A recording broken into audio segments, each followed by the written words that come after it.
Am I the asshole for selling my late wife's cake recipe to a bakery? My late wife passed 3 years ago.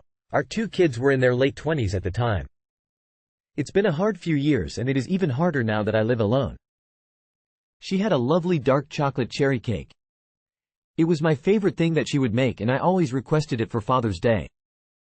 I am a shit baker, and I have tried to remake it from her notes. The notes are not very clear, and it never turns out correct. It is depressing spending so much time and it being wrong. I have asked my 2 kids to try and make it, but they have refused to. I was told that they will not figure out the recipe and to stop asking. I went to a local bakery and asked for them to figure it out. They agree as long as I gave them the permission to sell the cake in the store. It didn't take them long to figure it out, and it is almost exactly the same to my wife's. I bought one for Father's Day, and my kids were happy about the cake until I told them the bakery did it. They are pissed I would sell their mother's recipe to a bakery. This whole week they have been telling me how I am a jerk for this, and I am wondering if I really am a jerk. I just wanted to eat her cake again. I'd think of this as a way for your wife to live on in what she created to bring happiness to others. It's not like you did it for the money. Would the bakery consider using your wife's name as part of the item name? Not the asshole. Not the asshole. It's funny. My mom died without leaving a complete recipe for one of my favorite dishes. The basic recipe was there, but she must have had a pinch of this, dash of that, in her head, because the recipe never tastes like what my mom made. I totally get wanting to have that taste again. When your kids didn't want to try, you took matters into your own hands. Nothing wrong with that. And frankly, if your kids weren't ever going to make the cake, I'm not sure what their beef is about the bakery making it. Info. What happened to selling it? In the post title you mentioned selling the recipe to the bakery, but in the post body it sounds like it was a _trade_ in exchange for actually figuring the recipe out. Info.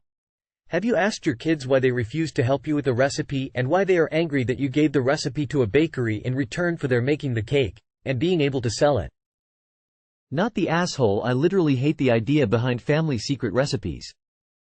It seems incredibly egotistical and self-centered. Further, no one else was making it, and at least now her good ass cake can be shared with other people instead of just being forgotten about. Not the asshole. Do your kids understand that you gave them the unusable recipe, and in return, you now have a usable recipe? If they didn't want to fiddle with the recipe, I think they would be glad you found a solution. Maybe they think you sold it for money and they find that offensive?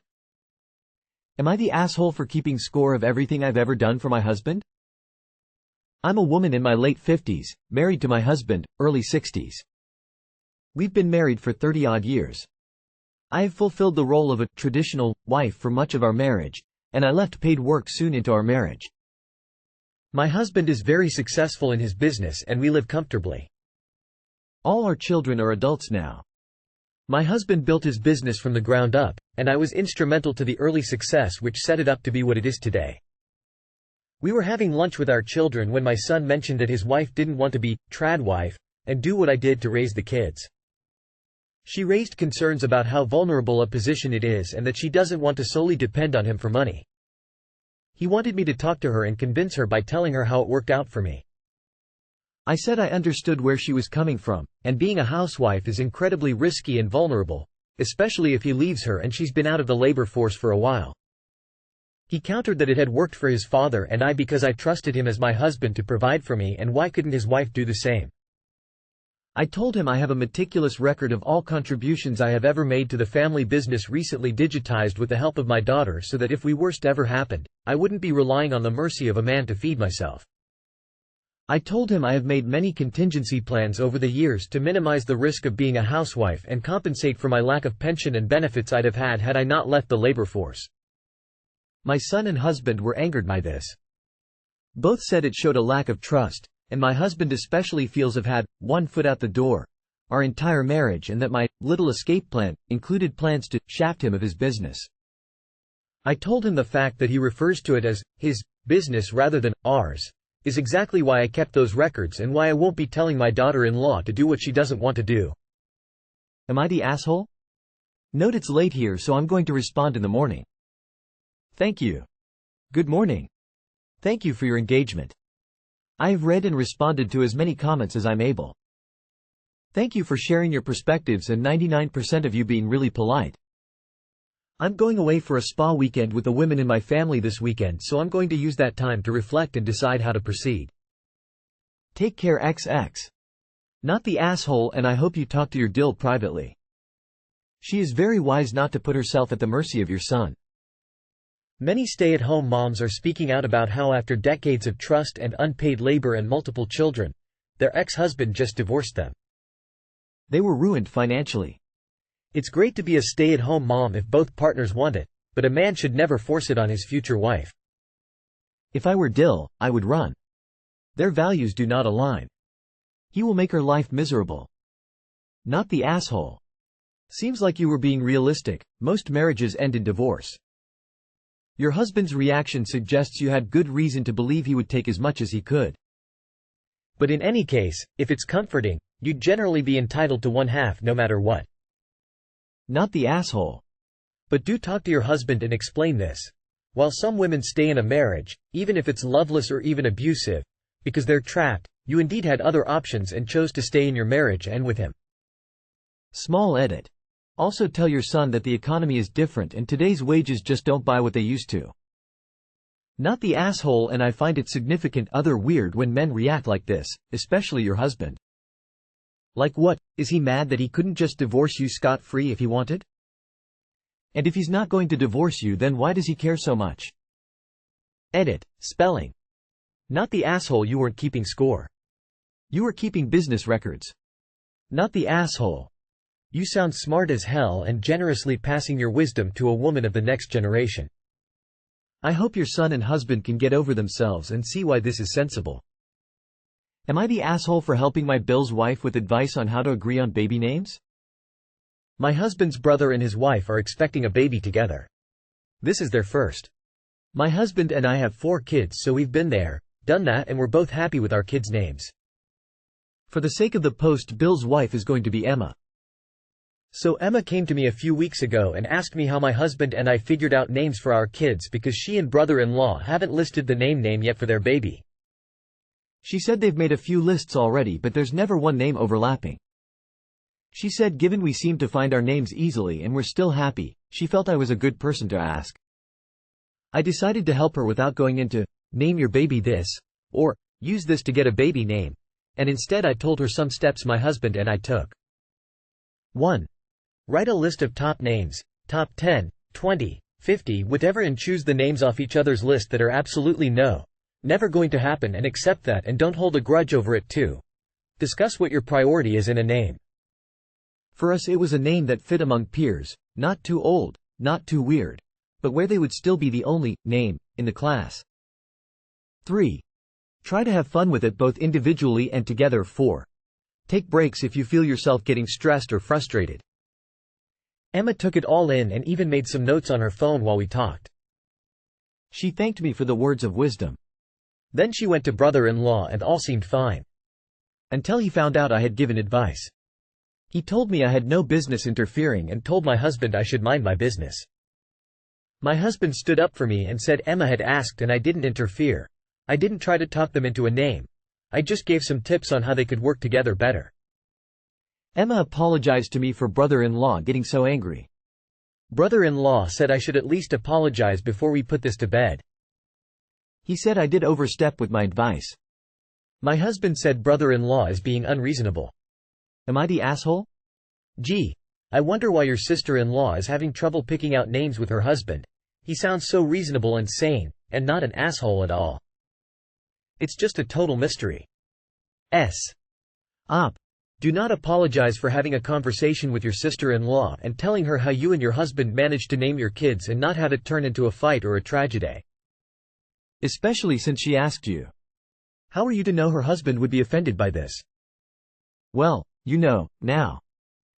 If she ever gets tired of him, maybe she can come to you for assistance while cutting herself loose. Not the asshole. Not the asshole, and you can see why your sister-in-law is having problems. He is truly a piece of work. Hopefully Emma can find a reasonable solution to this, or I expect the rest of their married life, and potentially co-parenting life, will be extremely difficult. You do not owe him an apology. He owes one to you. Not the asshole your brother-in-law is being weird and borderline toxic. You gave general advice on how to reach a compromise.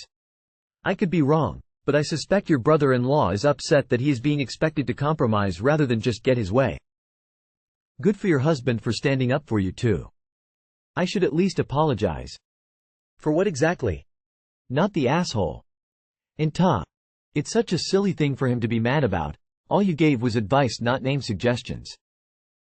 Odd, he was mad when he found out you gave the advice. Does he have some kind of dislike for you already?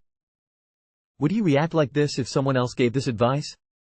Not the asshole. And do not apologize to that man. It seems he's used to throwing fits and getting his way. He was probably counting on that for picking the baby name, and that's why he's mad you've given compromise advice. Am I the asshole for giving away part of my husband and I's emergency fund? My brother lost his job recently. His wife is a SAHW, no kids, and their emergency fund is running out quickly. He's in the process of finding a new one, but they're really struggling, and I felt bad not to help in any way. My husband and I, on the other hand, have 2 stable jobs, and have an emergency fund that has excess money in it, 24+ months worth of our normal expenses. So, I sent them a not too big portion of our fund, just to relieve them some stress and buy them some time. My husband found out extremely quickly, and now he is really upset, but I had told him about my brother's situation and hoped he'd understand a bit. Am I the asshole? I feel like I probably am. You are the asshole. This was not only your money but your husband's too. You just gave away money, the 2 of you saved without even telling your husband. And it wasn't even an emergency, like a needed operation, needed home transportation from abroad after an accident, family member death. You selfishly choose to give away money and not asking your husband because you knew he wouldn't say yes. And if your brother and his wife have money troubles, his wife could have gotten a job. And he could have taken a lower paying job just to cover bills. But they both chose not to, but to run out of money and asking for handouts. You are the asshole. This decision required participation of both you and your husband. It was his money as much as it is yours. Leave the fact aside that we're saying this. Assume that this was his family which had been in debt, and he had done it. Then you would have created a ruckus. A drama would have ensued, with you acting as a victim of his dominating self. So now see the things from his paw. Understandable that you wanted to help your brother, but maybe just trust your husband enough to have a conversation in this regards with him. Let's make this easy for you. What if he took some of your savings and gave it to his family without discussing it with you first? Would you be upset? You are the asshole. It was your husband's money, same as yours. You are the asshole because you didn't even talk to him about it. What is it with couples on Reddit who don't communicate with their spouses? I always talk with my husband about any financial decision that would affect us both. You are the asshole. I'm sorry, but she's a stay-at-home wife with no kids? So what's stopping her from getting a job? You've just given away money that isn't entirely yours to give, and which it doesn't sound like they made it an agreement to pay it back, and your husband has a right to feel annoyed and has probably now lost some trust in you. In most countries there is a welfare system for your brother to pursue whilst he looks for work. You are the asshole. You gave away a chunk of your and your husband's emergency fund without even talking to him about it. I get that you wanted to help your brother, but that's a big decision you both should have made together. It's not just your money to give away. Your husband's upset is totally understandable because you made a huge financial move without his input.